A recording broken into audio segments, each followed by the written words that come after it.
కొంతమందిని మీరు ఆ పాత్రని పోషించి ఆ 10 మందిని తీసుకొచ్చే కార్యక్రమం చేపట్టాలని చెప్పి 8వ షెడ్యూల్లో మన గోర్బోలిని కలిపితే మనకు జాతీయ స్థాయిలో కూడా గుర్తింపు జరుగుతుంది. అదేవిధంగా కొన్ని మన గిరిజన జాతులకు కొన్ని రావాల్సిన కేంద్రం నుంచి రావాల్సిన కొన్ని మన హుసేన్ నాయక్ గారు కూడా సరే అనుకోకుండా దాంట్లో దూరినా కానీ మరి తుఫాను వేగంతో ముందుకు పోతా ఉన్నాడు కాబట్టి వారితో కూడా మనం కొన్ని పనులు చేసుకోవచ్చు.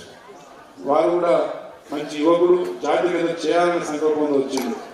ఆయన హైరీచ్ అనే సంస్థ పెట్టి ఇలా హయ్యర్ స్థానానికి రీచ్ అయింది కాబట్టి వారు కూడా మరి జాతి కోసం ఇంకా కష్టపడడానికి సిద్ధంగా కాబట్టి అందరం కలిసి జాతి విషయానికి వచ్చేసరికి జాతి సమస్య వచ్చినప్పుడు అందరూ ఏకం కావాలి, ఏకం అవుదామని చెప్పేసి కోరుకుంటూ మరి ఇచ్చిన అవకాశానికి మీ అందరికీ పేరు సమయం ఎక్కువ తీసుకున్నా అన్నగా భావించవద్దు. మా సోదరుడు కైలాస్ నాయక్ గారు